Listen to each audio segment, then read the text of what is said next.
Ah, la lecture du livre des rois, de rois 17, 24, 29 et 32, 33.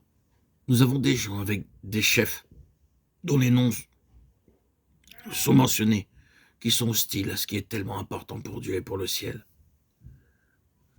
C'est là leur position, leur attitude, leur esprit. Pour quelle raison est-ce ainsi? La réponse est essentiellement qu'ils n'ont aucune relation réelle avec le Seigneur. Quelle que puisse être leur profession, leur phraséologie, leur prétention, leur forme, ils n'ont eux-mêmes réellement aucune relation vivante avec le Seigneur. C'est là notre point de départ concernant ces gens.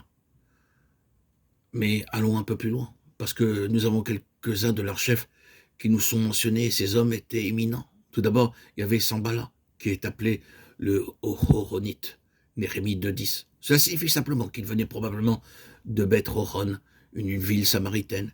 Il venait de l'une des villes de Samarie. Il faisait partie de ces gens qui avaient été établis dans le pays par le roi d'Assyrie. Ils sont décrits dans le chapitre de 2 rois. Il était l'un d'entre eux. Il était de ce genre-là. Puis vous avez Tobia. Vous remarquez l'orthographe, Tobia. Ce n'est pas écrit comme cela dans votre Bible, mais c'est une écriture juste. Vous remarquez que la fin de son nom est Yah, l'Éternel.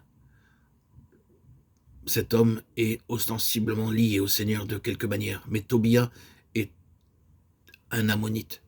Et vous vous souvenez de la parole du Deutéronome 23.3, l'ammonite n'entrera point dans l'assemblée de l'Éternel, même à la 10e génération et à perpétuité. Et ensuite, la raison est donnée.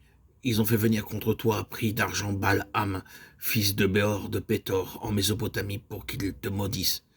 C'est l'arrière-plan de Tobia, quelque chose qui empiète sur l'héritage de Dieu, qui se trouve dans une sorte de lien et d'association avec lui, mais qui dans sa nature est réellement hostile au Seigneur. C'est là, Tobia, l'ammonite.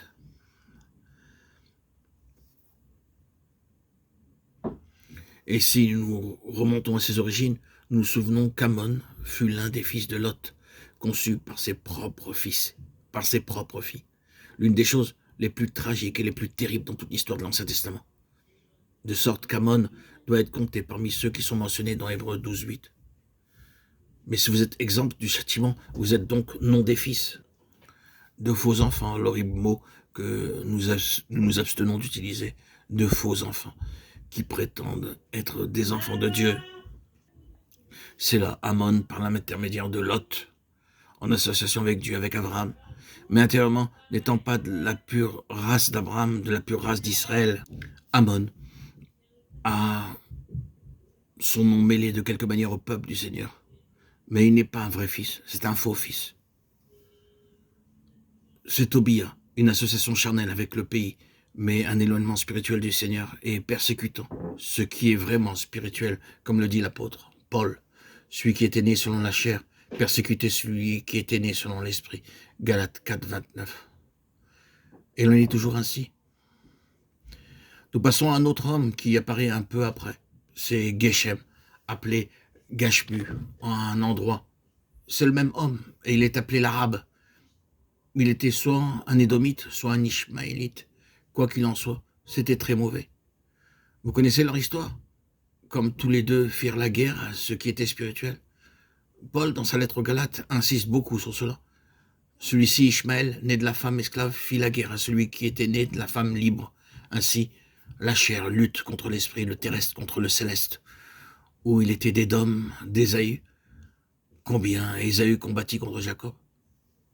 Il était contre celui qui était dans la ligne de l'élection souveraine.